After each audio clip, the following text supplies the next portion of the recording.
just $1.99. Free 15-day home trial.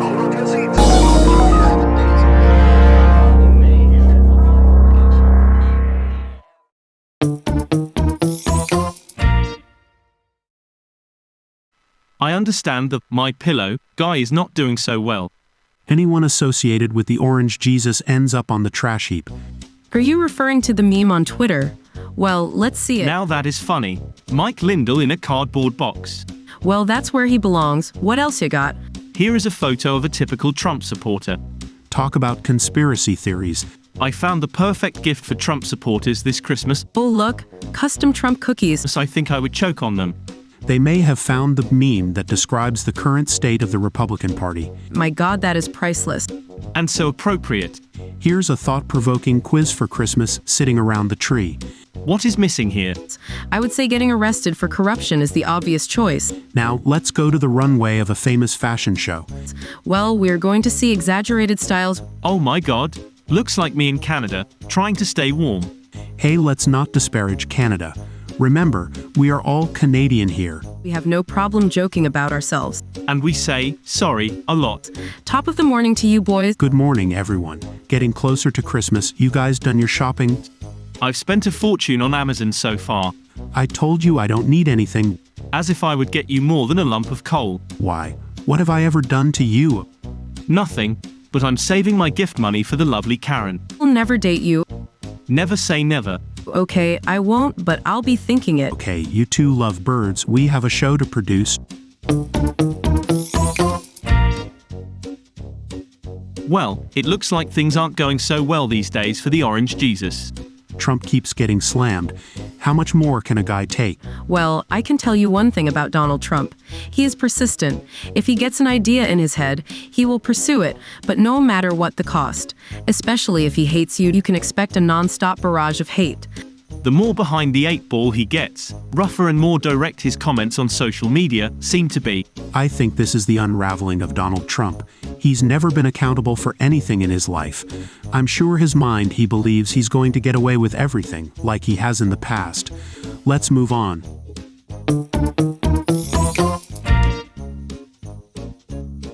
In a recent statement, West Virginia Senator Joe Manchin, who has announced his decision not to seek re-election, expressed grave concerns about the potential consequences if former President Donald Trump were to win a second term. Manchin, a moderate Democrat from a state that has shown strong support for Trump, emphasized the risks he believes Trump poses to American democracy. Joe Manchin? Isn't he that West Virginia congressman that pretty much lives on a yacht and seems to be a politician for hire that vote Republican most of the time? Manchin highlighted the intense polarization and the problematic nature of the current two-party system in the U.S., criticizing it for contributing to a divisive political climate. He particularly focused on Trump's rhetoric and actions, suggesting that they propagate hatred and division, undermining the democratic principles of the nation. No, there's nothing wrong with a two-party system. The problem is lobbyists and outside political interests giving big money in exchange for a policy. The senator, known for his centrist stance, has played a crucial role in the closely divided Senate, contributing to significant legislation such as the Bipartisan Infrastructure Law and the Inflation Reduction Act. Despite his moderate approach, Manchin expressed frustration with the political divide in Washington, which he believes hinders effective governance. I don't think there's a political divide. The bipartisanship with the Infrastructure Act is an example. The problem is the extremist MAGA Republicans that I've got in and spoiled the broth. Manchin's remarks come at a time of heightened political tension in the U.S., marked by a recent contentious congressional hearing. He voiced his disappointment with the current state of political discourse, citing it as an example of the rise of extremism. Now we're getting somewhere. While Manchin has not yet confirmed his future political plans, he has vowed to promote a centrist political movement across the country. His decision not to run for re-election is seen as a reflection of his disillusionment with the political dysfunction in Washington. Something's gonna tell me he's going to run again, maybe as an independent.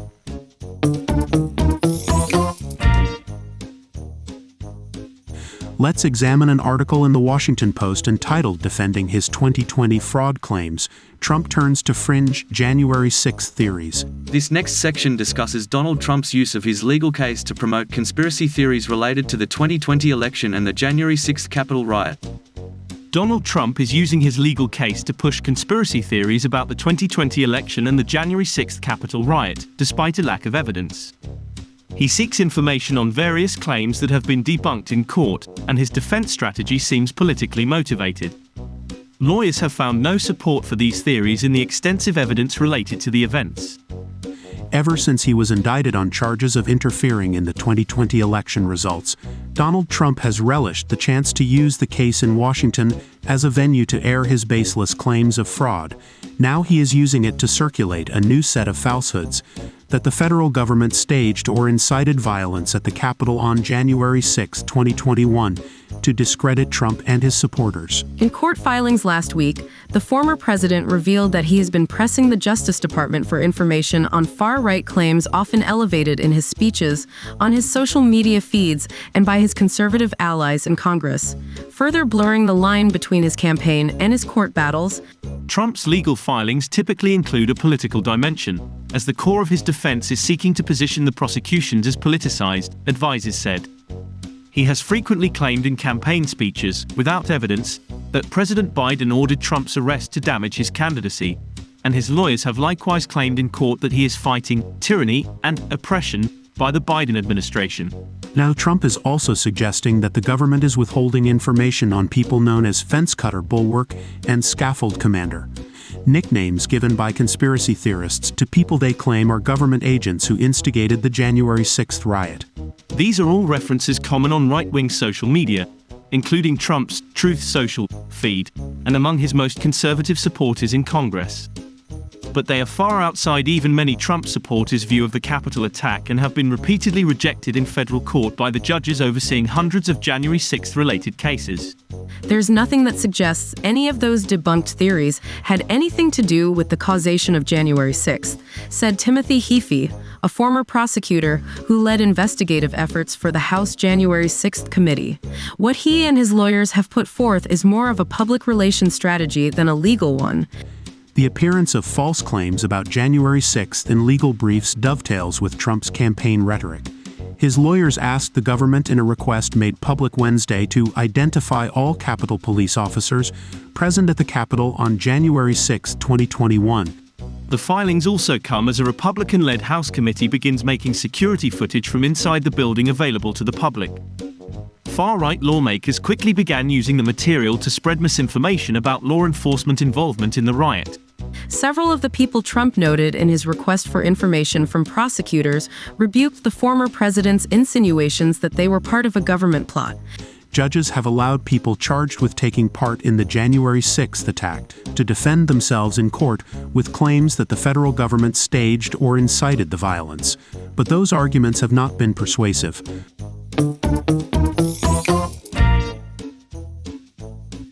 Israel's military is advancing into southern Gaza, marking a new phase in its conflict with Hamas. Palestinian civilians in southern Gaza have few safe places left to flee as hostilities escalate. Israel claims that Hamas leaders who planned the October 7th attack are sheltering in the south. Satellite imagery shows dozens of armored vehicles about 1.5 miles north of Khan Yunis, the largest city in southern Gaza. A spokesman for UN Secretary-General Antonio Guterres stated that for people ordered to evacuate, there is nowhere safe to go and very little to survive on. A territory-wide communications blackout has hampered humanitarian response efforts in Gaza. Telecommunications providers reported disruptions in all communications and internet services in Gaza, with some services being restored in certain regions. The Gaza Health Ministry reported that at least 15,899 people have been killed in Gaza since the war began, with 42,000 wounded. In Israel, at least 1,200 people were killed during the October 7th attack by Hamas. Young Palestinian prisoners released from Israeli custody described harsh treatment in Israeli jails. Many of those freed had never been convicted of a crime and knew little about the diplomatic negotiations that led to their release or the October 7th attacks. The long-running corruption trial of Israeli Prime Minister Benjamin Netanyahu resumed, with him facing charges of bribery, fraud, and breach of trust. Okay, let's figure out what's going on in Israel. Israel's military is advancing into southern Gaza, marking a new phase in its conflict with Hamas. Palestinian civilians in southern Gaza have few safe places left to flee as hostilities escalate. Israel claims that Hamas leaders who planned the October 7th attack are sheltering in the south. Satellite imagery shows dozens of armored vehicles about 1.5 miles north of Khan Yunis, the largest city in southern Gaza.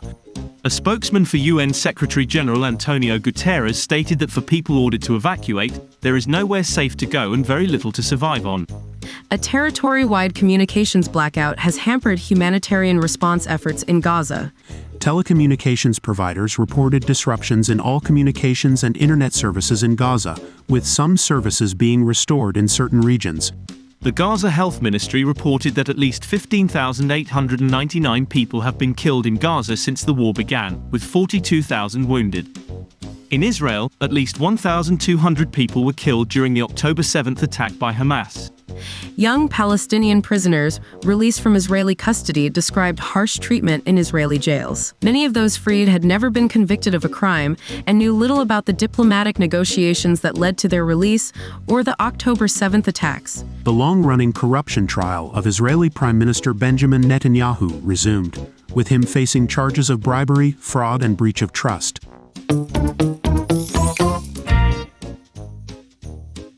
In 2023, the United States witnessed a grim record as it marked the highest number of mass shootings in any year since 2006, with 38 incidents where 4 or more victims were killed.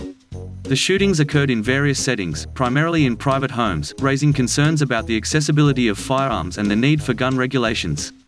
Despite increased awareness of warning signs, mass shootings continue to be a troubling issue, underscoring the urgent need for effective intervention. In less than 90 minutes on Sunday afternoon, 2 911 calls led police in Texas and Washington to 2 mass shootings that pushed the nation to a gruesome milestone. They were the 37th and 38th shootings this year in which 4 or more victims were killed, the highest number of mass killings in any year since at least 2006. Last year's 36 was the previous record. Shootings have increased in recent years. In Dallas, a 21-year-old man who was supposed to be wearing an ankle monitor because of a previous aggravated assault charge walked into a house and shot 5 people, killing a toddler and 3 adults. He fled in a stolen car, police said, but fatally shot himself as highway patrol officers chased him. In a suburb of Vancouver, Washington, 5 family members died in what sheriff's deputies think was a murder-suicide. The latest deaths brought the 2023 total to 197, not counting the shooters, yet another record. 91 people were wounded in those events but survived. Like most mass killings, the most recent pair occurred not in headline-grabbing public locations but in private homes. The Washington Post calls a shooting in which 4 people are killed, excluding the shooter, a mass killing with a gun, because the term mass shooting has no universal definition. Mass killings with guns rose in 2019 but dropped during the first year of the coronavirus pandemic. As daily life gradually returned to normal, the frequency of the deadliest shootings crept up.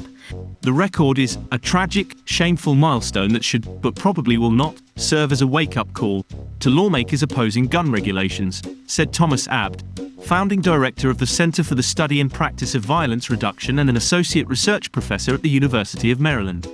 Mass killings are not an epidemic, but the tip of the gun violence iceberg, said James Allen Fox, a professor of criminology, law, and public policy at Northeastern, who manages the mass killings database and has studied such violence for more than 40 years. They account for a tiny percentage of gun deaths. This year began with 7 mass killings with guns in January, the most of any month in the database. The first occurred right after the New Year in Enoch, Utah. On January 4th, police discovered the bodies of a 42-year-old insurance agent, his estranged wife, their 5 children, ages 4 to 17, and his wife's mother, all shot in the head. Police said a suicide note next to the man's body blamed his wife for the family's problems. This year, as well as every year since at least 2006, the largest number of mass killings occurred in private homes or shelters. At least 26 of the 38, 19 were committed by people who killed members of their own families, including current or former romantic partners and children. At least 3 of the other shootings, as appears to be the case in Dallas, involved neighbors killing neighbors. The deadliest shooting of 2023 took place October 25 in Lewiston, Maine, when an Army reservist who had experienced recent psychiatric problems opened fire in a bowling alley and a bar that was hosting a weekly cornhole tournament. He killed 18 people and wounded 13. 10 of the 38 shootings happened in public places, including at an outlet mall in Texas, a bank in Kentucky, a mushroom farm in California, and a birthday party in Alabama. Just 3 shootings as of Monday were known or thought to be related to robberies, gang conflicts, or drug-related crimes. Instead, most perpetrators lashed out at strangers or people they knew, and they did so despite knowing the result would probably be their own death or life imprisonment, said Adam Lankford, chair of the Department of Criminology and Criminal Justice at the University of Alabama. They had no hope for the future. On the sheer number of mass shootings, Lankford finds this year's record particularly troubling. American society has become better at understanding mass shooting warning signs and threat assessment strategies, he said. And yet they keep happening.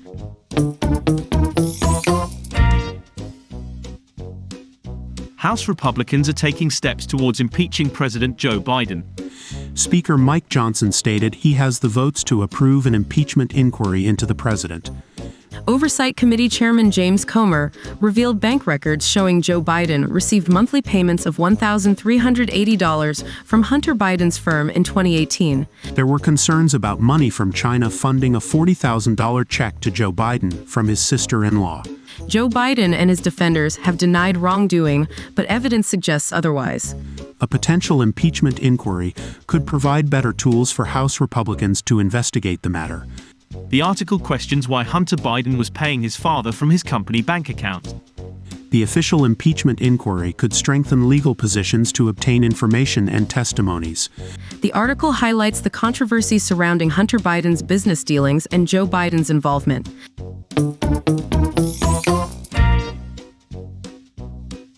Welcome, everyone, to a discussion on the possible entry of Lis Cheney into the presidential race as a third-party candidate. Lis Cheney, a vocal Trump critic, is contemplating a run to prevent Donald Trump from returning to office. Absolutely, Vincent. This is such a crucial topic. Cheney believes that Trump could pose a significant threat to democracy if he's re-elected. It's clear that she's deeply concerned about the future of our nation. Well, I have my reservations about Cheney, but let's consider her appeal to independents, former Republicans, and some Democrats. Do you think her candidacy could siphon votes away from President Biden, Vincent? That's a valid concern, Karen. Cheney's potential candidacy might draw votes from the Democratic side, which many Trump critics worry about. But let's not forget, Cheney is determined to do whatever it takes to prevent Trump's return. That's quite a commitment. Indeed, Bernard. The decision she makes in the coming months will be pivotal, especially since running outside the two-party system can be challenging. True, Vincent. It's not easy to establish a third-party candidacy in America. One must either attach themselves to third parties with ballot access or go through a costly petitioning process. And let's consider her openness to voting for Biden or campaigning for him if he's the 2024 Democratic nominee. That's a surprising twist. It certainly is, Bernard. Cheney's willingness to back pro-Constitution candidates, regardless of their party, shows her dedication to principles over partisanship. I have my doubts about Cheney's stance on Trump's enablers in the House. She views them as a significant threat. It's a contentious point, Karen. Cheney argues that those enablers pose a serious risk, potentially interfering with election results in the future. She's urging unity against Trump and his enablers. It's a call for bipartisan cooperation, which is refreshing in today's polarized politics. And she emphasizes the need to defeat Trump, seeing his continued influence within the Republican Party as a danger to democracy. Cheney's potential platform, focused on upholding the Constitution, rule of law, and defending freedom abroad, offers a distinct vision. Her criticism of Trump's threats to withdraw from NATO and lack of support for Ukraine highlights her commitment to American security interests. In her book, Cheney offers an insider's look at her role in the congressional panel investigating the January 6th attack. It's a unique perspective. Her reflections on her 2022 defeat and the decision to seek re-election despite challenges reveal her determination. Cheney believes that all hands must be on deck to prevent Trump's return to power. It's a call to action for all Americans. And she doesn't hold back in criticizing fellow Republicans like Ted Cruz, Kevin McCarthy, and Mike Johnson for their roles during critical moments. Cheney's view of the 2024 threat as unique and her call for unity certainly add depth to this discussion.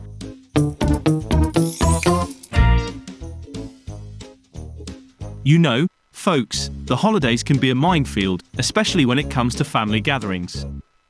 Absolutely, Bernard.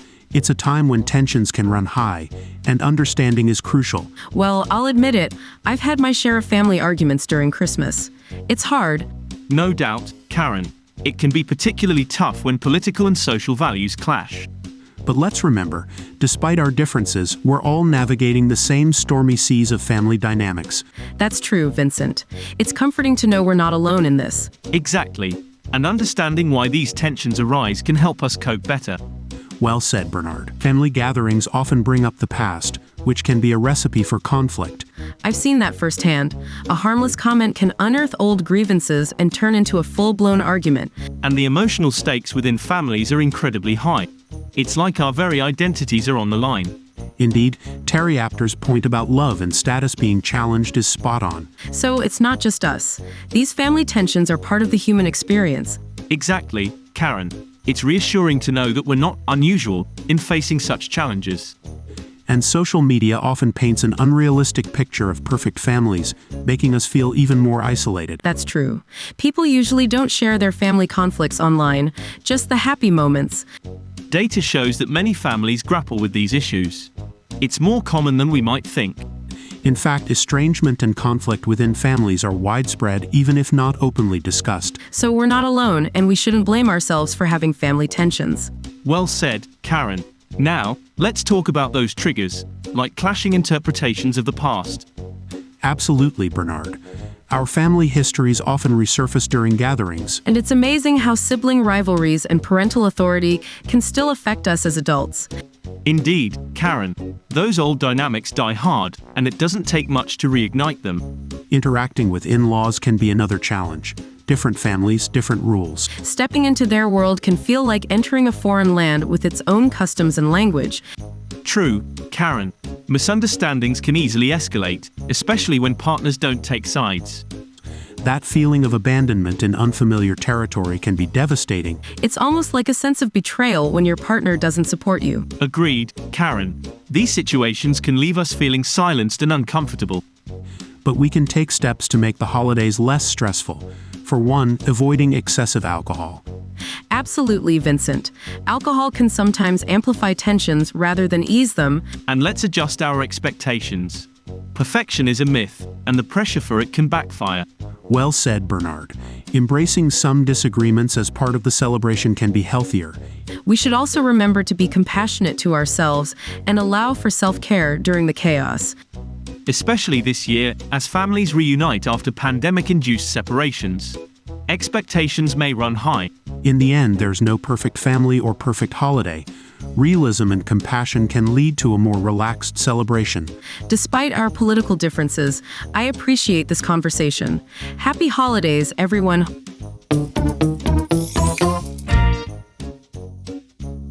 This expulsion of Santos was long overdue. His ethics violations were unacceptable. I agree, Bernard. His actions tarnished the reputation of Congress. Hold on, you two. This is just another example of liberals trying to silence conservatives. Well, folks, I've seen a lot in my time. Expelling a congressman without a felony conviction is quite unusual. Harold, we must ensure our elected officials maintain high ethical standards. Exactly, Harold. It's about accountability and integrity. It's a witch hunt, Harold. They're out to get conservatives. Karen, it's essential to strike a balance between accountability and due process. We can't let politics get in the way of upholding our democracy's integrity. Harold, you've witnessed history. What's your take on this? Well, it's a reminder that our democracy isn't perfect, but it keeps evolving.